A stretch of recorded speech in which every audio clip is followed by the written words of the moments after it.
হামজার মতো একজন এমপি পেয়েছে, তিনি নাকি কথিত প্রধানমন্ত্রী।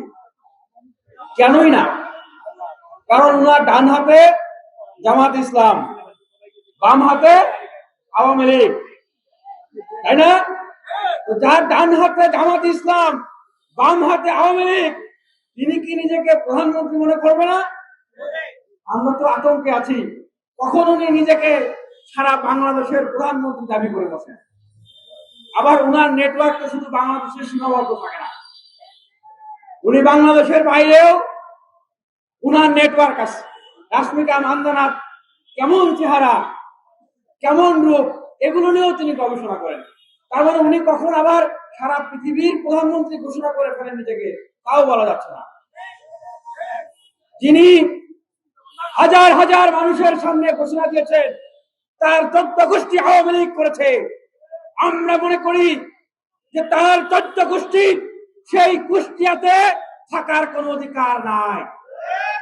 সেই 14 গোষ্ঠীকে সাইজ করা দরকার।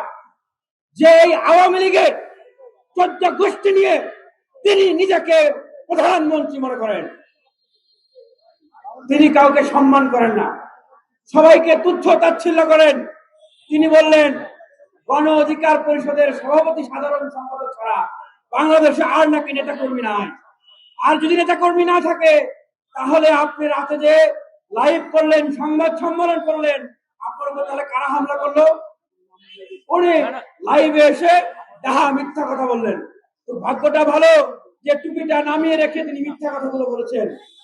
আমরা তীব্র নিন্দা এবং প্রতিবাদ জানাই যে এরকম দাড়ি রেখে, টুপি পরে, পাঞ্জাবি পরে, কোরআনের কথা বলে, মানুষের সহজ সরল সেন্টিমেন্টকে, এই বাংলাদেশের ধর্মপ্রাণ মানুষের আবেগকে কাজে লাগিয়ে জায়গায় জায়গায় ওয়াজ করে বেড়ান, আর ইসলামের নামে অন ইসলামিক কথাবার্তা বলে বেড়ান। উনি কি বলেছিলেন? যে শেখ হাসিনার ডিজিটাল বাংলাদেশ বাস্তবায়নে যারা কাজ করবে না তারা নাকি জান্নাতে যাবে না। তা আমরা বলতে চাই বাংলাদেশের আলেম ওলামাদের উদ্দেশ্যে এবং জামাত ইসলামের উদ্দেশ্যে, এই ধরনের আবু জাহেলদেরকে, গন্ডা মূর্খ অবান্তেওদেরকে আপনারা তো মনোনয়ন দিয়েছেন, এখন কি তাদের এই সমস্ত কার্যক্রমকে প্রমোট করবেন? আলেম ওলামাদের কাছে জানতে চাই, যারা ওয়াজের ময়দান থেকে মানুষকে নাস্তিক ঘোষণা করে, ওয়াজের ময়দান থেকে জান্নাত জাহান্নামের সিদ্ধান্ত দেয়, তারা কি আসলে নাস্তিক, মুরতাদ, কাফের না তারা আসলে মুসলমানের কাতারে রয়েছে? আমরা দেখেছি যে আব্দুল্লাহ মোহাম্মদ তাহের ভাই বলছেন আওয়ামী লীগ দল হিসেবে ফিরে আসলে তাদের কোনো জোর আপত্তি নাই। আমরা বলতে চাই তার মানে কি আপনারা আওয়ামী লীগকে ফিরিয়ে এনে বাংলাদেশের রাজনীতি করতে চান?